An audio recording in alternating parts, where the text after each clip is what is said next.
بسم اللہ الرحمن الرحیم الحمد للہ رب العالمین والعاقبۃ للمتقین والصلاة والسلام علی سید الانبیاء والمرسلین سیدنا و مولانا و ملجأنا و مأوانا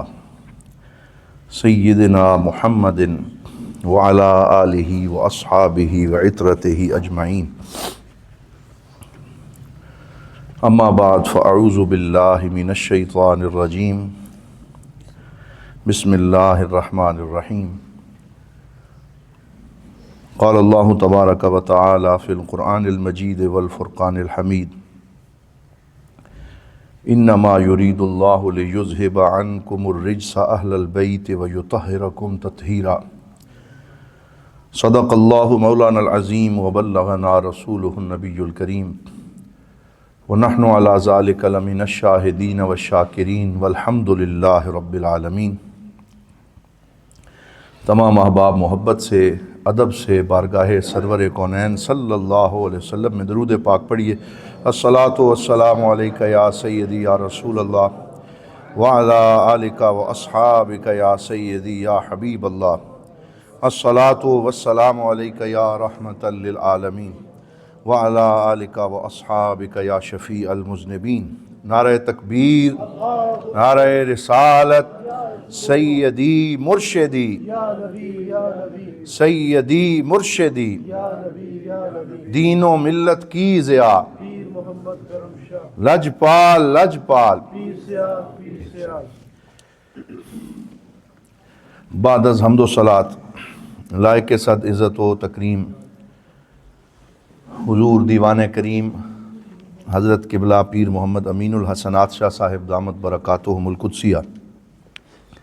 سجادہ نشین آستانہ عالیہ امیر السالکین بیرہ شریف، اور جملہ برادران طریقت اور برادران اسلام، اللہ رب العزت کے فضل و کرم سے ہم سب جمعۃ المبارک کے اس اجتماع میں حاضر ہیں، اور ماہ رجب شریف کا یہ تیسرا جمعۃ المبارک ہے۔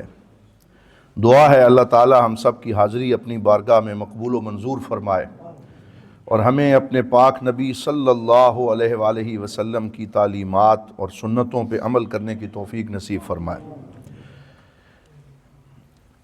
یہ ایام اس اعتبار سے بڑے مبارک ہیں کہ اسی مہینے میں حضور صلی اللہ علیہ وآلہ وسلم کو معراج کا عظیم معجزہ عطا کیا گیا،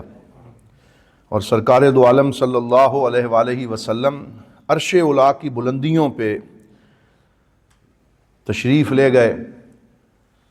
اور آپ نے اللہ رب العزت کی زیارت کا شرف حاصل کیا، ملاقات کا شرف حاصل کیا،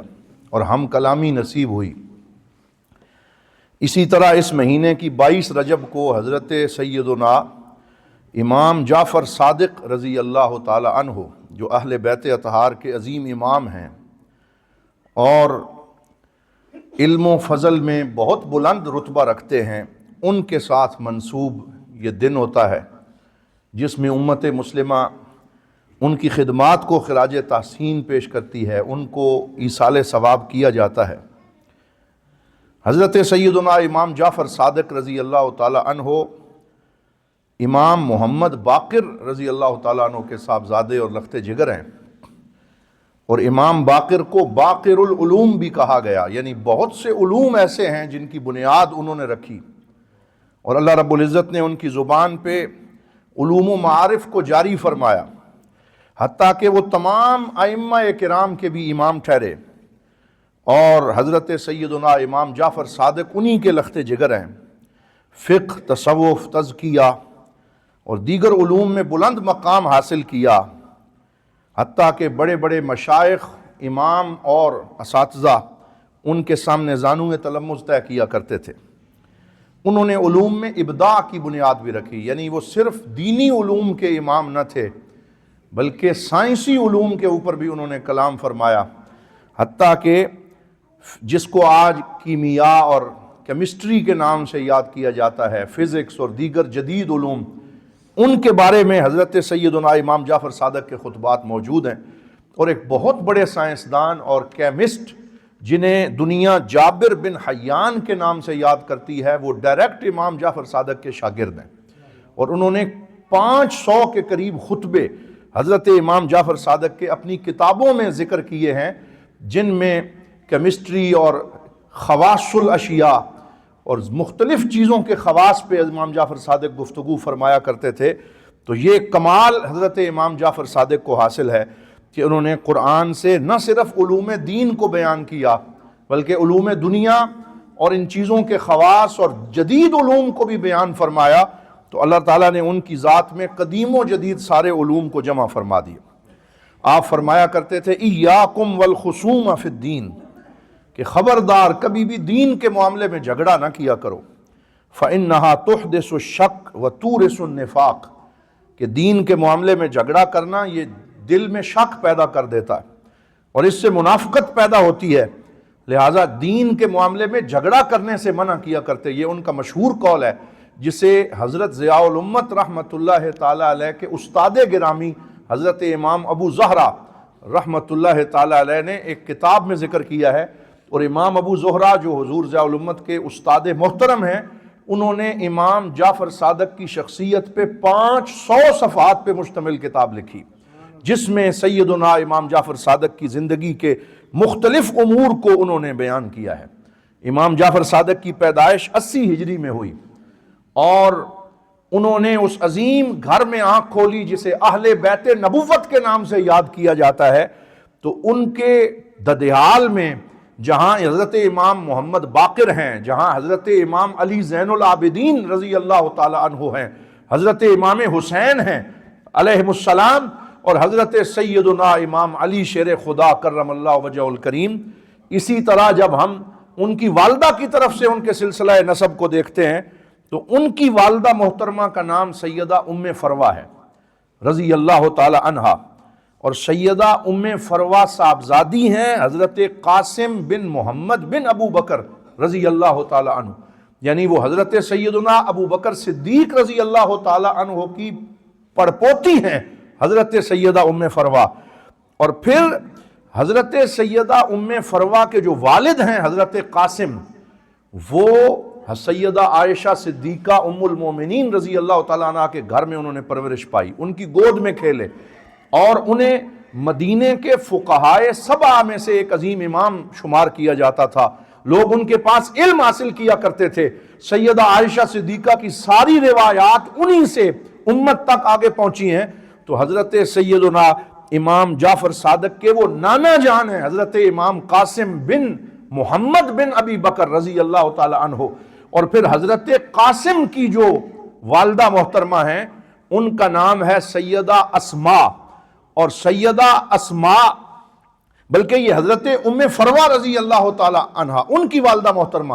اور ان کا نام حضرت سیدہ اسماء ہے، اور وہ حضرت عبد الرحمن بن ابو بکر رضی اللہ تعالی عنہ کی بیٹی ہیں۔ اسی وجہ سے امام جعفر صادق فرماتے تھے قد ولدنی الصدیق مرتین، فرمایا مجھے 2 دفعہ حضرت صدیق اکبر نے جنم دیا ہے، یعنی میں دوہرا حضرت ابو بکر کا بیٹا ہوں۔ میرے پاس حضرت قاسم کے طریق سے بھی ان کا فیض پہنچا ہے، اور حضرت عبد الرحمن کے طریق سے بھی ان کا فیض پہنچا ہے۔ اسی وجہ سے امام جعفر صادق کی ہستی وہ ہے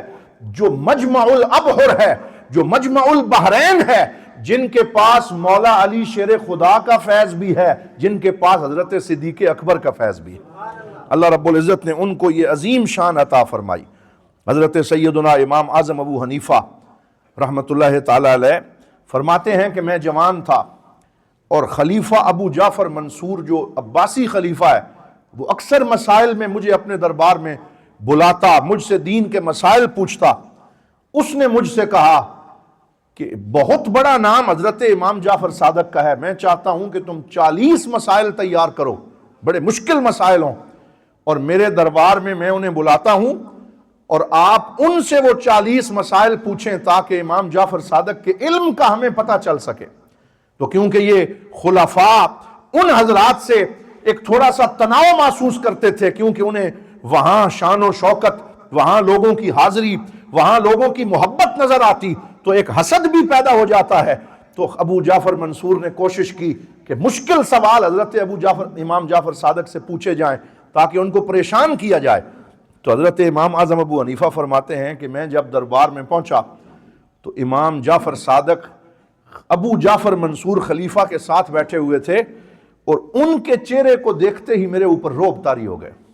اور میری کیفیت بدل گئی، اور میں نے ان سے سوال پوچھنے شروع کیے۔ جو سوال میں حضرت امام جعفر صادق سے پوچھتا، آپ فرماتے اس مسئلے میں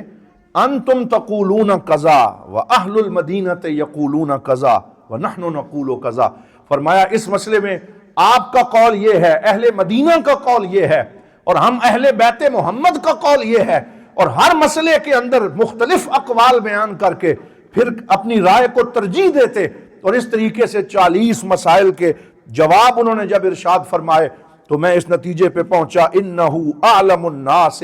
باختلاف الناس، کہ پورے زمانے میں تمام فقہا کے اختلاف کو سمجھنے والے، پورے علم پہ نظر رکھنے والے جو ذات ہے وہ حضرت سیدنا امام جعفر صادق رضی اللہ تعالیٰ عنہ۔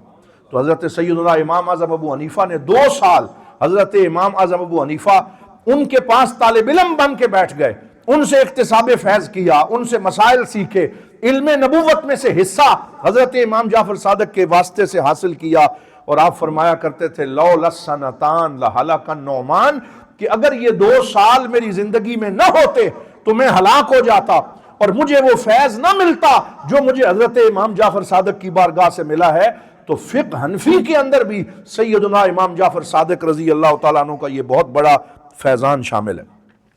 اور انہوں نے قرآن حکیم کے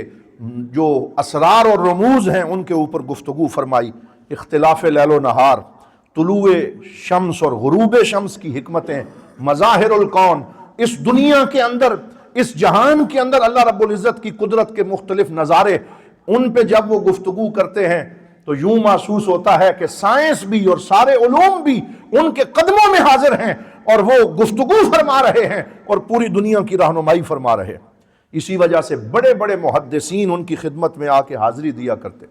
ایک بہت بڑے محدث ہیں جن کا نام حضرت سیدنا سفیان ثوری رضی اللہ تعالیٰ عنہ، آپ خود اپنی بات بیان کرتے ہیں، اور امام ابو زہرہ نے یہ واقعہ اپنی کتاب میں نقل کیا ہے۔ فرماتے ہیں کہ حضرت سفیان ثوری رضی اللہ تعالیٰ عنہ حاضر ہوئے سیدنا امام جعفر صادق کی بارگاہ میں، تو وہ خاموش بیٹھے ہوئے تھے، اور صمت اور خاموشی یہ سرکار دو عالم صلی اللہ علیہ وسلم کی سنت ہے کہ حضور صرف وہی کلام فرماتے تھے جو مفید ہوتا، ورنہ آپ خاموش رہتے، اور صحابہ ایسے ان کی محفل میں بیٹھتے جیسے ان کے سروں پہ پرندے بیٹھے ہوئے، اور ادب کا ایک عجیب عالم ہوتا۔ وہی شان مجلس سیدنا امام جعفر صادق کی تھی، اور ہم بیٹھے ہوئے تھے، اور حضرت سفیان ثوری فرماتے ہیں کافی دیر میں بیٹھا رہا کہ آپ کچھ فرمائیں گے، میں سیکھوں گا، لیکن آپ اس دن بالکل خاموش رہے۔ تو میں نے عرض کیا لا اقوم حتی تحدثنی،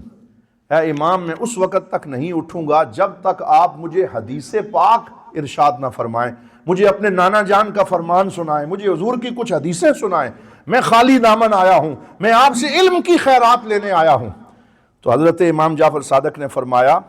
انا احدثک وما کثرت الحدیث بخیر یا ابا سفیان، فرمایا میں آپ کو حدیث سناتا ہوں، لیکن اے سفیان ثوری آپ کے لیے یہ زیادہ حدیثیں روایت کرنا اور زیادہ حدیثیں جو ہیں وہ صرف جمع کر لینا یہ کافی نہیں ہے، یہ خیر نہیں ہے، بلکہ میں تمہیں 3 ایسی باتیں بتاتا ہوں کہ اگر تو ان پہ عمل کرے گا تیری دنیا کے لیے بھی کافی ہو جائیں گی، تیری آخرت کے لیے بھی کافی ہو جائیں گی۔ میں آپ کو 3 باتیں بتاتا ہوں۔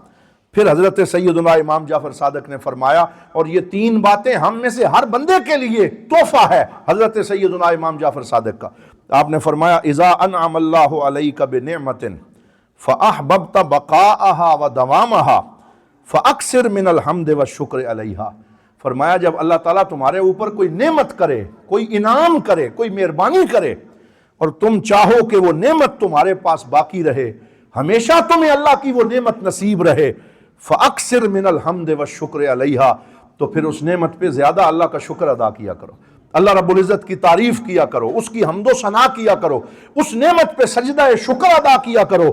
جتنا تم شکر کرو گے اتنی ہی وہ نعمت تمہارے پاس باقی بھی رہے گی، تمہیں حاصل بھی رہے گی، کیونکہ شکر کرنے سے نعمتیں موجود بھی رہتی ہیں اور اللہ تعالیٰ مزید نعمتیں بھی عطا فرماتا ہے۔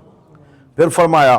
فَإِنَّ اللَّهَ تَعَالَى قَالَ فِي كِتَابِهِ، کیونکہ اللہ تعالیٰ نے قرآن میں فرمایا لَإِن شَكَرْتُمْ لَأَزِيدَنَّكُمْ، کہ اگر تم شکر کرو گے میں تمہیں اور نعمتیں عطا کروں گا۔ پھر دوسری بات فرمائی وَإِذَا اسْتَبْطَأْتَ الرِّزْقَ فَأَكْثِرْ مِنَ الْإِسْتِغْفَارِ، اور اگر رزق آنے میں تاخیر ہو رہی ہو،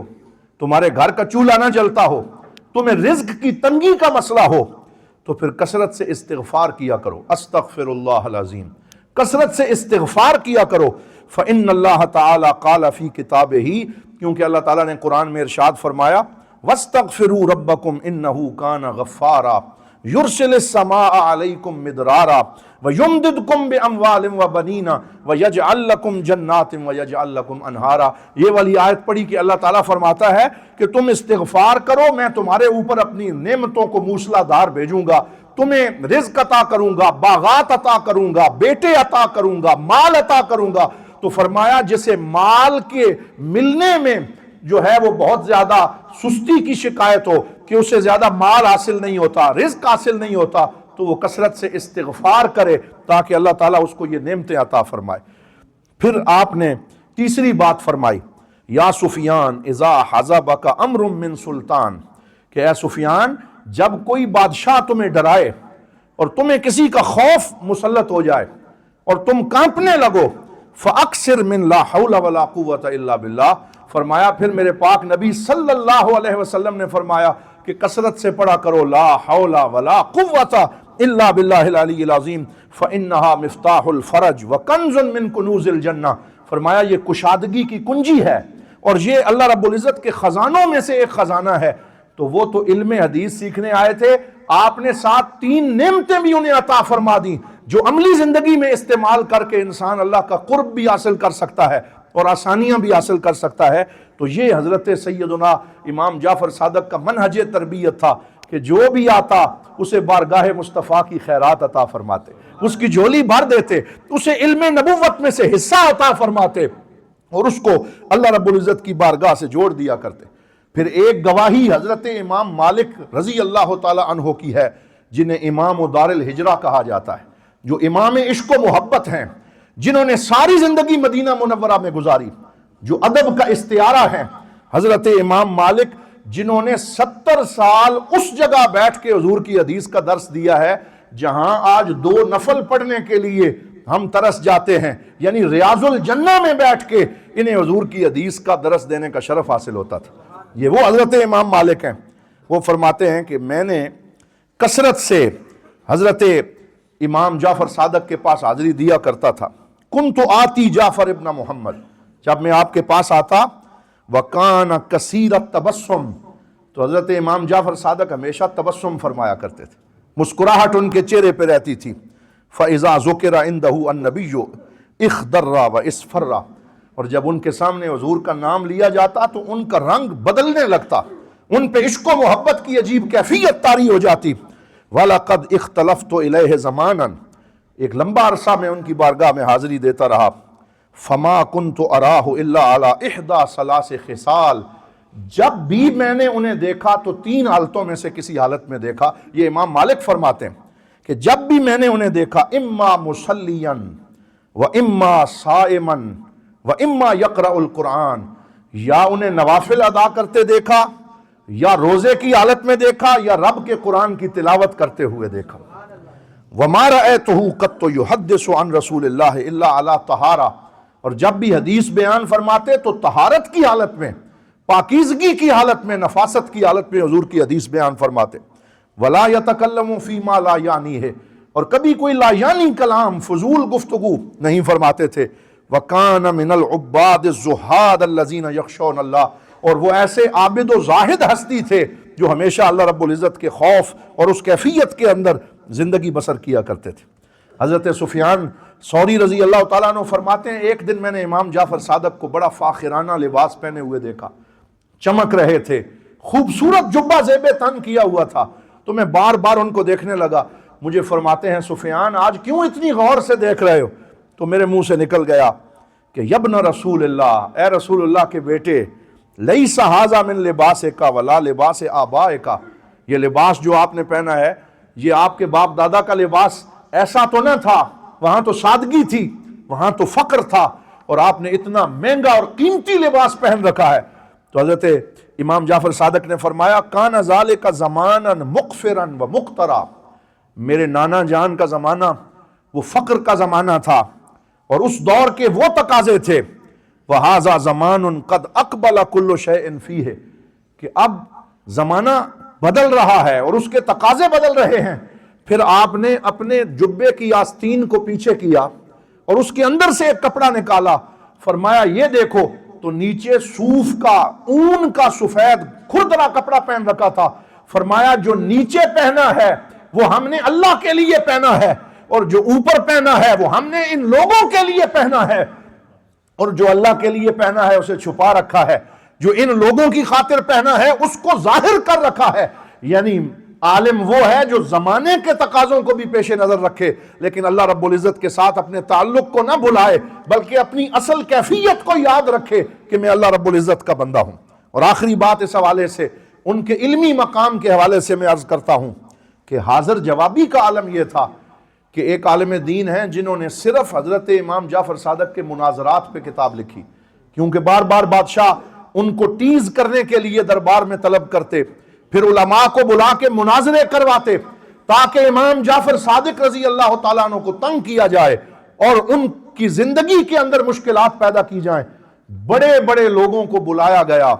لیکن جب بھی مناظرہ ہوتا چند جملوں میں آپ ایسا جواب دیتے کہ سارے خاموش ہو جاتے اور حق کا علم بلند ہو جاتا۔ اطباء سے مناظرے کیے، کیمیا گروں سے مناظرے کیے، اور وہ مناظرے مختلف کتابوں میں موجود ہیں۔ ایک زندیق آپ سے مناظرہ کرنے آیا اور کہنے لگا قرآن میں کنٹراڈکشن اور تضاد ہے، تو آپ نے فرمایا بتاؤ کون سا تضاد ہے؟ تو وہ کہنے لگا قرآن میں اللہ رب العزت نے فرمایا فَانْكِحُوا مَا طَابَ لَكُم مِّنَ النِّسَاءِ مَثْنَىٰ وَثُلَاثَ وَرُبَاعَ، کہ تم نکاح کرو خواتین سے 2 سے 3 سے یا 4 سے، یہ تمہیں اجازت ہے۔ فَإِنْ خِفْتُمْ أَلَّا تَعْدِلُوا فَوَاحِدَةً، لیکن اگر تم عدل نہ کر سکو تو پھر صرف ایک ہی نکاح کی تمہیں اجازت ہے۔ یہ اللہ تعالیٰ کا فرمان برحق ہے۔ کہنے لگا اسی آیت کے اگلے حصے میں پھر یہ لکھا ہوا ہے وَلَن تَسْتَطِيعُوا أَن تَعْدِلُوا بَيْنَ النِّسَاءِ وَلَوْ حَرَصْتُمْ فَلَا تَمِيلُوا كُلَّ الْمَيْلِ فَتَذَرُوهَا كَالْمُعَلَّقَةِ، کہ پھر پہلے فرمایا کہ اگر تم عدل کر سکو تو پھر 4 شادیوں کی اجازت، اور اگر عدل نہ کر سکو تو صرف ایک شادی کی اجازت ہے،